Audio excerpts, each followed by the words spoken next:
Bangladesh premier লিগের নামটা বদলে হয়ে গেল বাংলাদেশ ফুটবল লিগ। লিগ শুরু হওয়ার ঠিক একদিন আগে সে আনুষ্ঠানিক কনফার্মেশনটা মিলেছিল, যদিও এই প্রথম রাউন্ডটা যে শেষ হয়েছে সেখানে কোনো লিগের লোগো ছিল না, মাঠগুলোর অবস্থা তো যাচ্ছে তাই। ব্রডকাস্টিং নিয়েও প্রচুর কথাবার্তা, দর্শকরা নানা ধরনের তাদের মনের ক্ষোভ, এই সব কিছুই আসলে তারা জানিয়ে দিয়েছেন। এর মাঝখানেই যে 5টা ম্যাচ হলো, সেই 5টা ম্যাচের মধ্যে অঘটনের শিকার 3টা দল হয়েছে।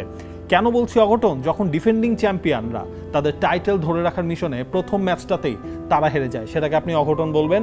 যখন নামে ভারে টাকা পয়সায় প্লেয়ারদের প্রোফাইলের হিসেব করলেও যেই দলটাকে ধরা হচ্ছিল এইবারের সবগুলো টুর্নামেন্টেরই বা সবগুলো কম্পিটিশনেরই ফেভারিট, তারা যখন ড্র করে নবাগত এক ক্লাবের বিপক্ষে, আর আরেকটা দল আবাহনী লিমিটেড, তারাও আসলে পয়েন্ট হারিয়েছে লিগের প্রথম রাউন্ডেই। লিগের প্রথম রাউন্ডের 5 ম্যাচ শেষেই কথা বলার সময়টা আসলে হয়ে গেল। ওদের স্বপ্ন পূরণে পাশে থাকতে পেরে আমরা গর্বিত।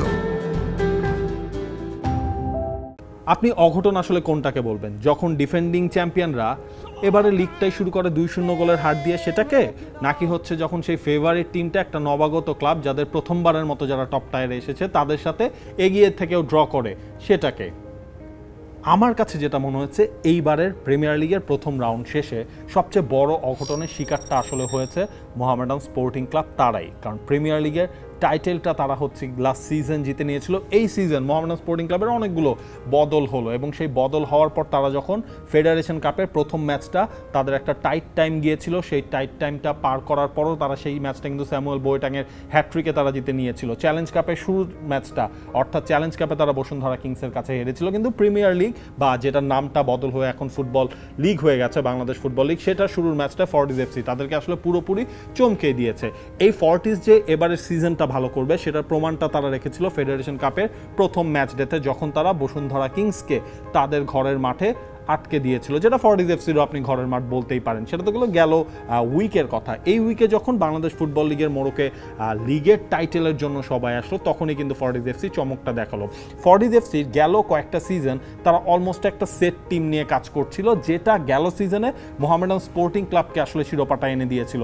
ফর্টিজের আপনি যদি খেয়াল করেন, এই যে পা ওমর বাবু, তিনি এই দলটার আসলে পুরোপুরি প্রাণভ্রমরা হয়েই এতদিন ছিলেন। সেই পা ওমর বাবু ফেডারেশন কাপের প্রথম ম্যাচ খেললেন না, তিনি ফিরলেন বসুন্ধরা কিংস এরানায় ফর্টিজের প্রথম লিগ ম্যাচ দিয়ে, এবং সেখানেই পা ওমর বাবু কিন্তু ব্যবধানটা গড়ে দিলেন। মোহামেডান স্পোর্টিং ক্লাব যে 2-0 গোলে হারলো, তার পুরোটাই ক্রেডিট ফর্টিজের হয়ে আদায়টা কিন্তু তিনি করে নিয়েছেন। দুর্দান্ত 2টা গোল আসলে সেখানে পা ওমর বাবু তিনি করেছেন। মোহামেডান স্পোর্টিং ক্লাবের জন্য এখন চ্যালেঞ্জ হবে। আলফাজ আহমেদ বারবার চ্যালেঞ্জ কাপ শুরুর আগেই তিনি বলছিলেন যে তিনি তার দলকে নিয়ে এক হয়ে আসলে কাজ করার খুব বেশি সময় পান নাই। এই যে লিগের পরবর্তী রাউন্ড, অর্থাৎ অক্টোবরে বাংলাদেশ যখন হংকংয়ের সাথে 14ই অক্টোবরে ম্যাচটা খেলবে, এরপরে কিন্তু যে দেখা যাবে 19 এবং 20 অক্টোবর বাংলাদেশ প্রিমিয়ার লিগের দ্বিতীয় রাউন্ডটা রয়েছে। এই যে মাঝখানের সময়টা, যদি এই মাঝখানের সময়টার মধ্যে আলফাজ আহমেদ মোহামেডান স্পোর্টিং ক্লাবের হয়ে যারা ন্যাশনাল টিমে ডাক পেতে যাচ্ছেন, আমরা শুনছি সেখানে নাকি 5 থেকে 6 জনের উপস্থিতি থাকছে, তাদেরকে তিনি পাবেন না। তবে এই প্রি সিজনটাই হবে মোহামেডান স্পোর্টিং ক্লাব, তারা যদি টাইটেলটা ধরে রাখতে চায় বা সেই টাইটেল রেসে যদি থাকতে চায়, এই প্রথম রাউন্ডের বিপদ থেকে নিজেদেরকে উদ্ধার করার সবচেয়ে বড় একটা ট্রানজিশনাল টাইম।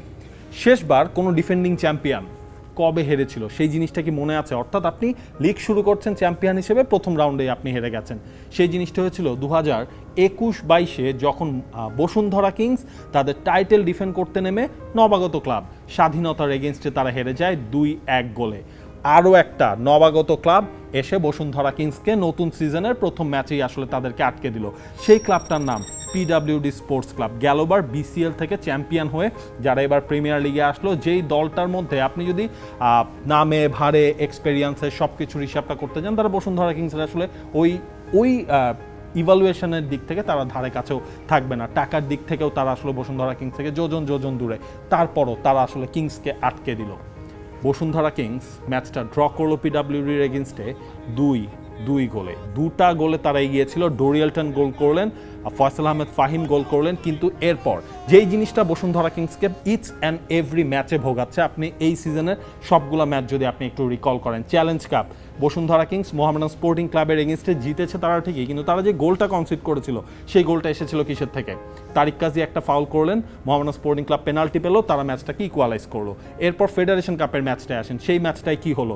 ফর্টিজের সাথে বসুন্ধরা কিংস ড্র করলো, সেই ম্যাচটাও বসুন্ধরা কিংস এগিয়েছিল, কিন্তু মেহেদী হাসান শ্রাবণের একটা ভুল, তাজের সাথে তাজউদ্দিনের সাথে একটা কমিউনিকেশনের অভাব, কমান্ডিংয়ের অভাব, সেই জিনিসটার কারণে তারিক কাজীর বডিতে লেগে একটা ওন গোল তাদের কনসিড করতে হলো। আজকের এই ম্যাচটা বসুন্ধরা কিংস প্রথম যেই গোলটা কনসিড করলো সেই জিনিসটা সেখানেও যদি আপনি খেয়াল করেন তখন কিন্তু আসলে দেখা যাবে বসুন্ধরা কিংস যে পেনাল্টিটা পেয়েছে, সোহেল রানা প্রথমে বলটা ঠিকঠাকভাবে সাপ্লাই দিতে পারলেন না, এরপর যখন তিনি ট্র্যাক ব্যাক করে নিচে নেমে আসলেন ওই সময় আনিসুর রহমান জিকো, যিনি আজকের ম্যাচটা দিয়ে ফিরলেন প্রায় লম্বা একটা সময় পর, জিকোর ব্যাপারেও কথা বলবো, সেই সময়টায় সোহেল রানা এসে আবার একটা ফাউল করলেন, সেই স্পট কিকটা থেকে গোল করে ফেললো পিডাব্লিউডি স্পোর্টস ক্লাব।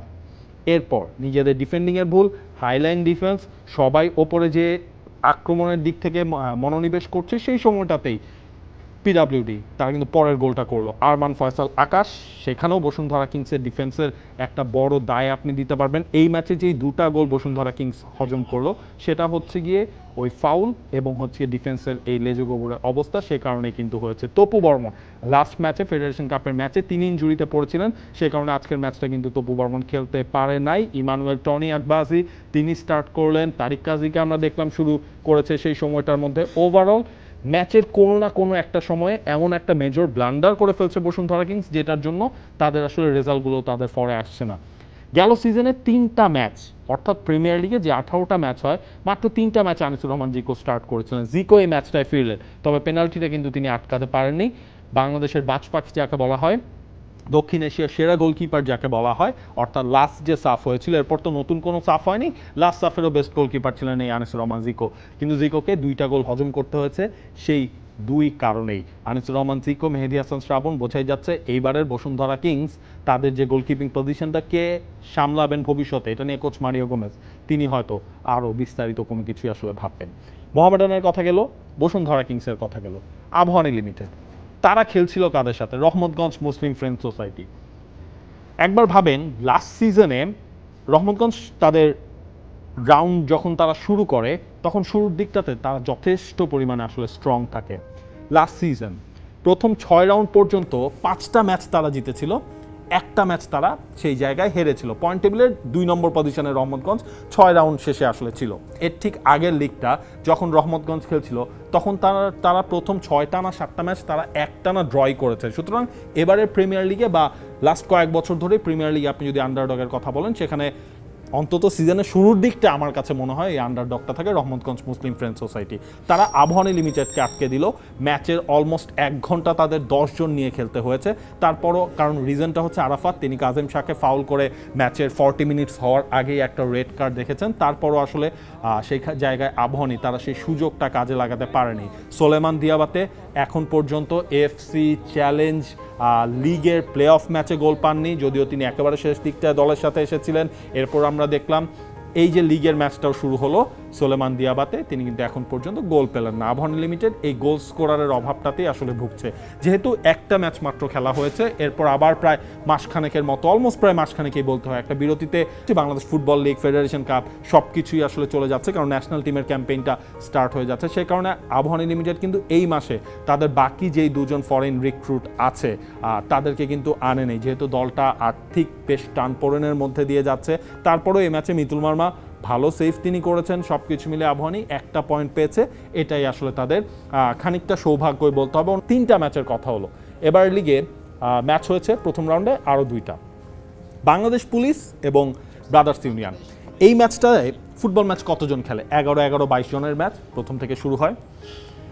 যখন আপনি স্টার্টিং লিস্টটা দেখবেন একটা জিনিস আপনি মিলিয়ে দেখতে পারেন, লোকাল ফুটবলারের থেকে ফরেন ফুটবলারের কথা বেশি। এখন এটাকে আপনারা ভুলেও আবার ধরতে পারেন, কারণ সার্কভুক্ত যেসব ফুটবলার রয়েছে তাদেরকে তো অ্যাজ এ লোকাল ফুটবলার হিসেবে এবার রেজিস্ট্রেশন করানো হয়েছে। যাই হোক, বাংলাদেশি 5 জন ফুটবলার নিয়ে পুলিশ স্টার্ট করেছিল, ব্রাদার্স স্টার্ট করেছিল, বাংলাদেশের 5 জন ফুটবলার নিয়ে, তাহলে বাকি 6টা জায়গায় গেল কোথায়? সার্কভুক্ত সেই কোটার বাইরে 3 জন করে ফরেন 2টা দলেই খেলিয়েছে এবং সেই সার্কভুক্ত কোটায় বাংলাদেশ পুলিশেরও 3 জন খেলেছে, ব্রাদার্স ইউনিয়নেরও 3 জন খেলেছে, মানে 22 জনের মধ্যে 12 জনেই বিদেশি ফুটবলার নিয়েই এই দুটো দল স্টার্ট করলো।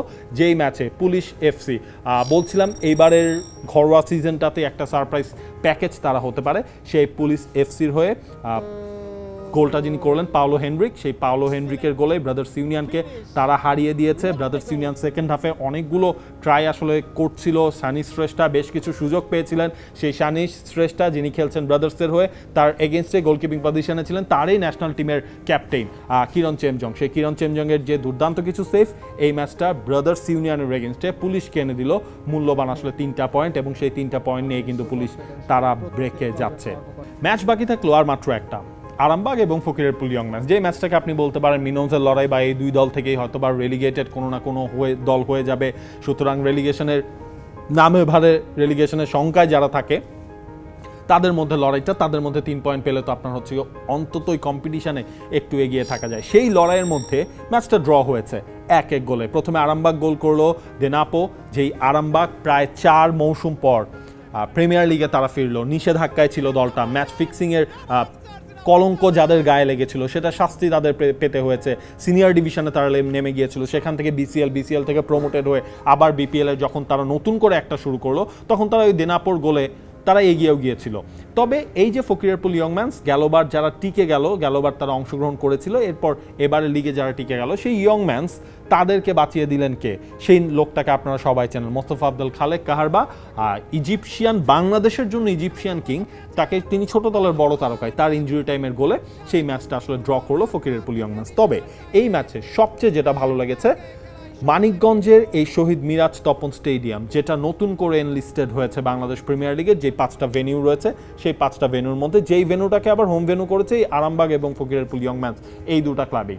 স্টেডিয়ামটা আমার কাছে মনে হচ্ছে বাংলাদেশের ফুটবলের জন্য খুব প্রাণবন্ত বা লাইভলি একটা stadium.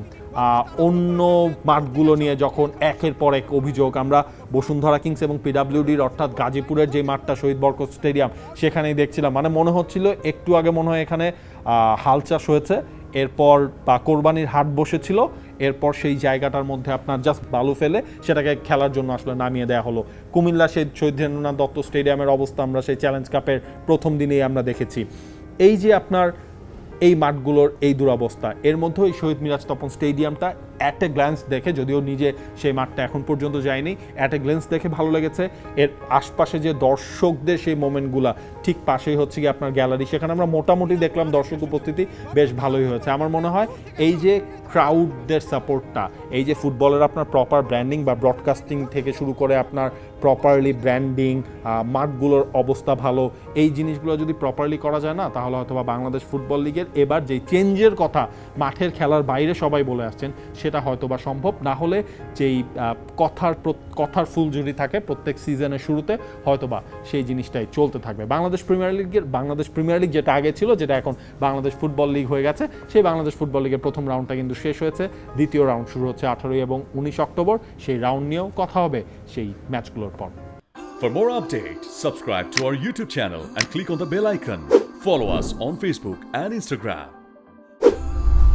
Download T-Sports app to enjoy exciting games and highlights. Visit tsports.com.